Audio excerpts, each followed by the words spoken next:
जल्दी करो, मुझे खाना भी खाना है और नहाना भी। कितनी देर और लगेगी? જે જન્મે છે તે વૃદ્ધ થાય છે અને જે જન્મે છે તેનું મોત પણ નક્કી છે, પરંતુ એક વાત એ પણ નક્કી છે કે કર્મ છે તે ફરી ફરીને ત્યાં પહોંચે છે.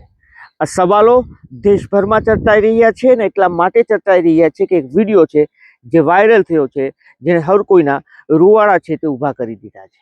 આ વિડીયોની અંદર એક ચિતા છે જે સળગી રહી છે, એક મોબાઈલ છે અને આ મોબાઈલ ફોનની અંદર એક વિડીયો કોલમાં એક મહિલા દેખાઈ રહી છે. એ મહિલા એટલું જ પૂછી રહી છે કે એટલો સમય લાગશે, નાહવું છે, જમવું છે અને ચૂલો સળગાવવો છે, ઝડપથી નિપટાવો.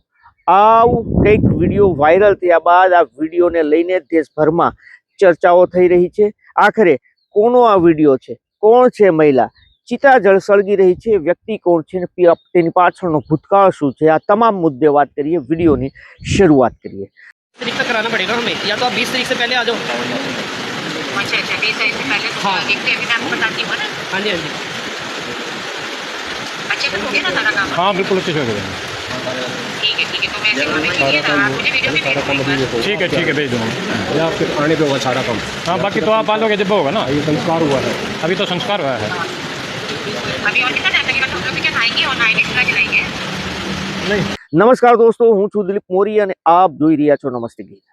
વિડીયો દેખાય, વિડીયોમાં જે ચિતા સળગી રહી છે, ચિતાની અંદર શંકરચરણ રામરતન ગુપ્તા નામના એક બિઝનેસમેન છે, જે ભૂતકાળની અંદર મુંબઈની અંદર તેનો ખાસો એવો કાપડનો વેપાર હતો, પૈસાની કોઈ તંગી નહોતી. તેને એક પછી એક 3 દીકરીઓનો જન્મ થાય છે. માતા પિતા અને દીકરીઓ, મતલબ કે 5 લોકોનો આ પરિવાર હતો, ખુશખુશાલ હતો. દીકરીઓને બાળપણથી ઉછેર કરે છે, કોલેજ કરાવે છે અને 2 દીકરીઓ છે તે શિક્ષિકા પણ બની જાય છે. આ 3 દીકરીઓના ધામધૂમપૂર્વક લગ્ન કરવામાં આવે છે. એક દીકરીના નેપાળના કાઠમાડુની અંદર, બીજી દીકરીના ઉત્તર પ્રદેશની અંદર અને ત્રીજી દીકરી છે તેના મુંબઈની અંદર લગ્ન થાય છે.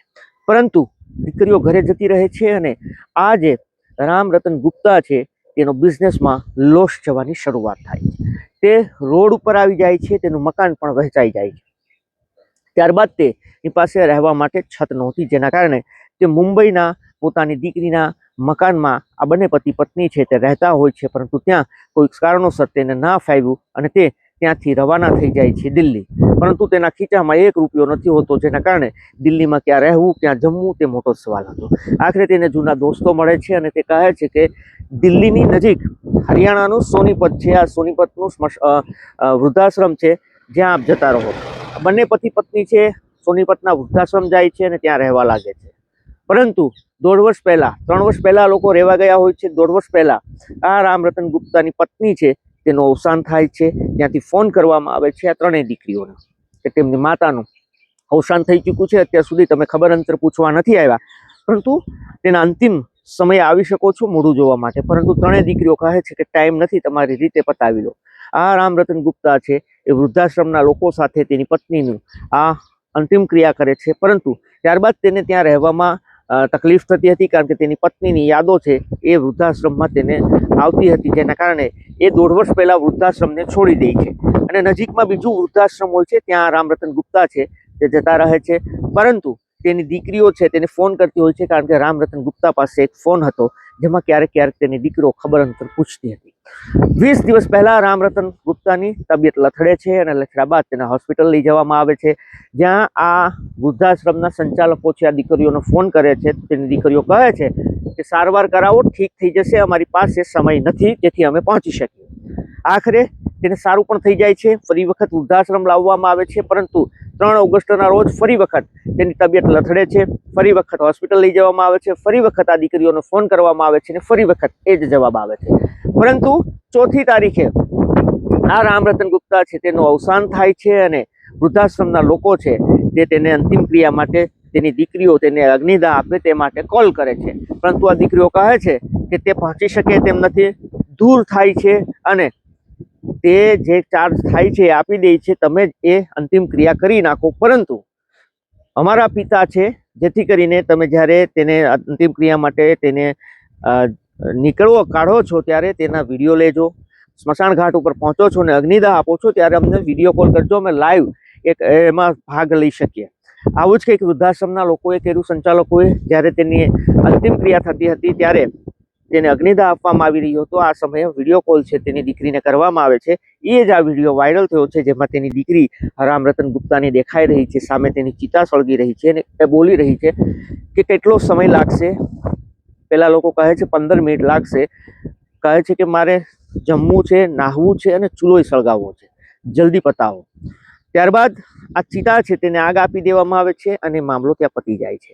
પરંતુ આ વૃદ્ધાશ્રમના સંચાલકો કહે છે કે તેમના પિતાની જે અસ્થિઓ છે એ અસ્થિઓને ગંગામાં વિસર્જન કરવાની અથવા તો અન્ય જગ્યાઓ પર વિસર્જન કરવાની હોય છે અને એ પણ આપે કરવાનું હોય છે. આ દીકરીઓએ અંતિમ ક્રિયા માટે વૃદ્ધાશ્રમને ત્રણેય દીકરીઓ ભેગા થઈને 5100 રૂપિયા આપ્યા હતા પોતાની પિતાની ચિતાને આગ લગાવવા માટે. ત્યારબાદ આ વૃદ્ધાશ્રમના સંચાલકો તેને અસ્થિ પધરાવવાનું કહે છે, તો તેમાંય જવાબ આવે છે કે અમે પહોંચી શકીએ તેમ નથી, તમે જ ત્યાં પધરાવી દો. હવે તમે અંતિમ ક્રિયા પણ તમે જ કરી છે તો તમે જ કરી નાખો. આ જે દીકરીઓ છે તેના પિતા રામરતન ગુપ્તા છે તેની પાસે દેવા માટે કોઈને કશું નહોતું, પરંતુ મરતા પહેલા તેણે એક વસિયત કરી હતી જેમાં પોતાના અંગદાન કરવાનું તેણે ઈચ્છા વ્યક્ત કરી હતી. જેના કારણે તેના અંતિમ સમયે જ્યારે તેની જિંદગી અને મોત વચ્ચે ઝૂમી રહ્યા હતા ત્યારે પણ ડોક્ટરો દ્વારા ત્રણેય દીકરીઓને ફોન કરવામાં આવે છે કે વસિયત ઉપર સાઇન કરી જાઓ જેથી કરીને અમે અંગો લઈ શકીએ. પરંતુ આ દીકરીઓ ના પાડે છે કે તે પહોંચી શકે તેમ નથી, ટાઈમ નથી, જેથી કરીને આપ ખાલી આંખો લઈ લો. અને આખરે ડોક્ટરોએ અંગમાંથી માત્ર આંખો છે તે કાઢી હતી, કારણ કે પૂરતું અંગદાન પણ આ દીકરીઓ પાસે ટાઈમ ન હોવાના કારણે આ વ્યક્તિનું ન થઈ શક્યું. કહેવાનો મતલબ એ છે કે ભારત દેશની અંદર આશરે 13 કરોડની આસપાસ વૃદ્ધો છે, જેમાં 1 લાખ આસપાસ વૃદ્ધો છે તે અત્યારે અલગ અલગ દેશના વૃદ્ધાશ્રમોમાં રહે છે. કોઈ પોતાના દીકરાની પત્નીએ કોઈને કાઢી મૂક્યા હોય તો કોઈએ પોતાના દીકરાએ માતા પિતાને કાઢી મૂક્યા હોય તો કોઈના દીકરા છે તે નથી હોતા. આવું અનેક જગ્યાઓ પર વૃદ્ધાશ્રમોમાં વૃદ્ધો છે તે તરફડી રહ્યા છે. પરંતુ સવાલ એ છે કે જે જન્મે છે એ મરે છે અને જે કરે છે એ ભરે છે, કારણ કે કર્મનો નિયમ છે, સિદ્ધાંત છે કે તમે બીજા સાથે જે કરો છો એ રાઉન્ડ મારીને ફરી તમારે ત્યાં પહોંચશે. આપનું શું કહેવું છે, આપનું શું માનવું છે, જરૂર કમેન્ટ કરજો. ધન્યવાદ.